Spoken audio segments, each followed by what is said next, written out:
Hi and welcome back to the channel. Today I intend to give you an outline of children's novelizations, including their history and a little show and tell of some of the ones that I have. I do not collect them as a rule, but over the years I came across one or two and picked them up. I will also show you some of them throughout this video and also at the end.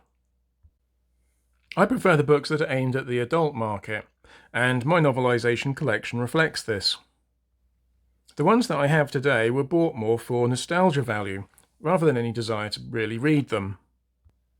I've bought a couple of novelizations in the past and been a little bit disappointed when I found out they're actually children's editions. The shorter length, the basic prose, and the filtering out of any references to gore, violence, or any other adult themes does not really appeal to me. So I'll start with the background and a little bit of history. The first children's novelizations were published by Golden Books in the 1940s.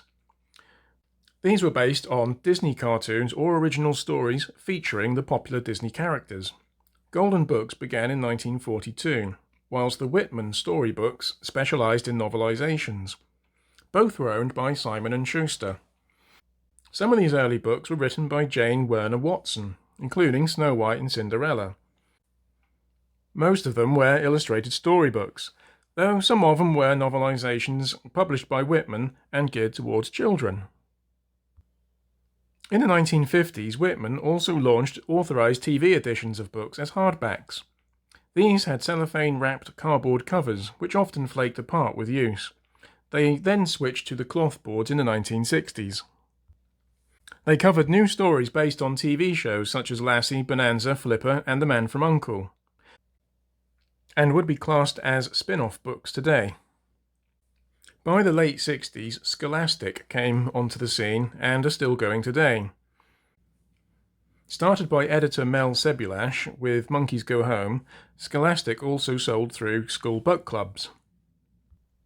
And it was Scholastic publications who started the trend of two age ranges for children, the over 12s, which is considered young adult, and the under 12s, usually around the age of 8.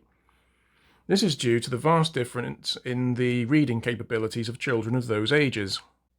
Therefore, you have three categories of children's books. You have the storybook, which is aimed at the ages of 4 and over, which mostly comprises of pictures. Or in the case of novelizations, it will have photos from the film or stills. Then you have the typical children's book, which is aimed for between the ages of 8 and 12. This will quite often have about 3 or 4 pages of colour photos from the film. And then from there you have the third category, which is young adult, which is aimed at the 12+. Shortly afterwards, other publishers then stepped in too, such as Random House and Pyramid. Random House, for example, produced the Star Wars and Willow children's editions. In the present day, I would probably say now that it is children's novelizations that outnumber the number of adult novelizations.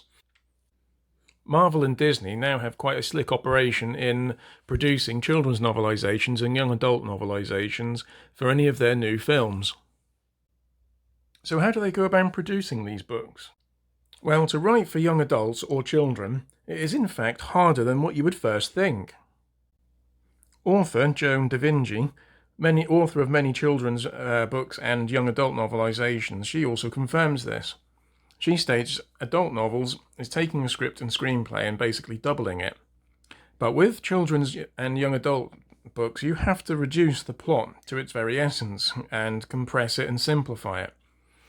This includes rewriting the dialogue to be simpler, but managing to say the same thing.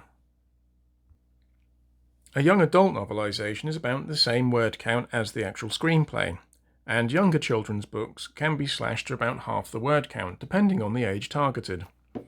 Mel Sebulash recalls how some screenplays had challenges, such as when he wrote The Love Bug. Herbie communicates his feelings through actions, but in the novel, he had to think through his feelings and get inside the little car's mind. With author Joe Claro stating that in children's novels, authors also have to impose a certain amount of censorship. The subject of, say, sex can be hinted at in a film or go over a child's head, but cannot be written in a book and sold in school book clubs. Mel Sebulash stated that he often had to take funny scenes and substitute them for equally funny scenes which would not raise the eyebrows of their parents, but still amusing enough for kids not to notice or to forget that the scene differed from the movie. Author Aaron Rosenberg, author of the Powerpuff Girls and Transformers animated and World of Warcraft novels, also echoes Da Vinci's thoughts by saying that young adult and children's books need a lighter touch and a defter hand to produce a compelling title. The biggest mistake a young adult writer can ever make is to assume that they just have to dumb it down. They must learn to tell the same story without being condescending or dull. This is made much easier if your source screenplay is already aimed at children, but if you are taking a screenplay aimed at adults and then transferring it to kids, the process is much more difficult.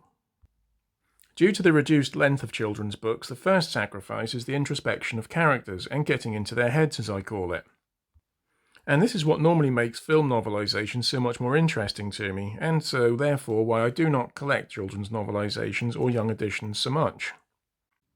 Also missing or trimmed are scenes and dialogue with subplots removed entirely.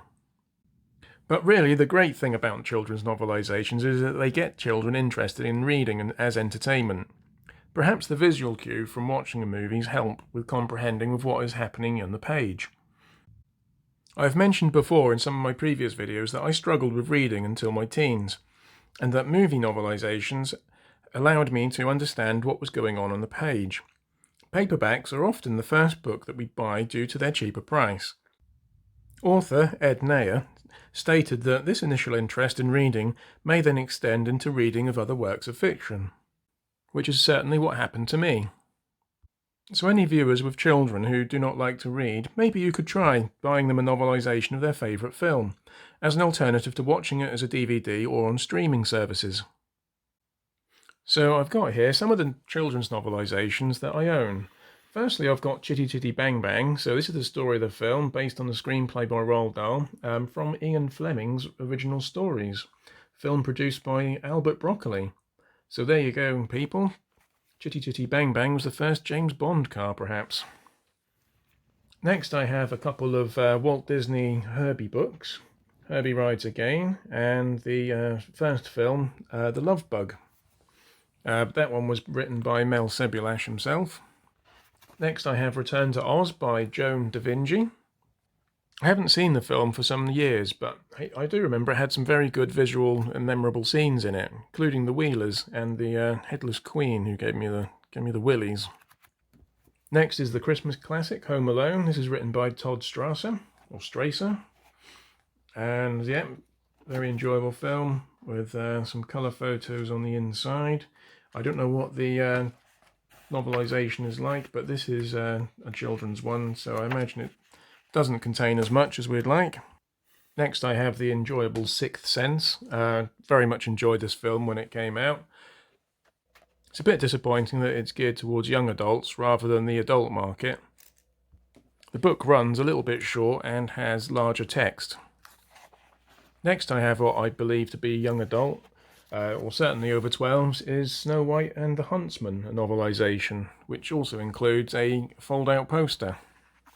I haven't read this, and I have seen the film, but I can't remember much of it.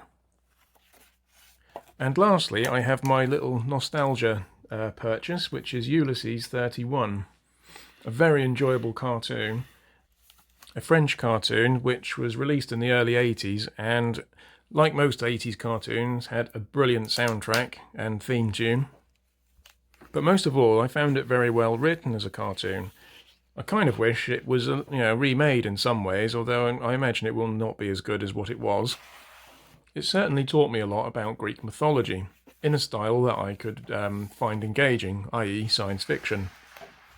This particular book is probably more what would be classed as a storybook.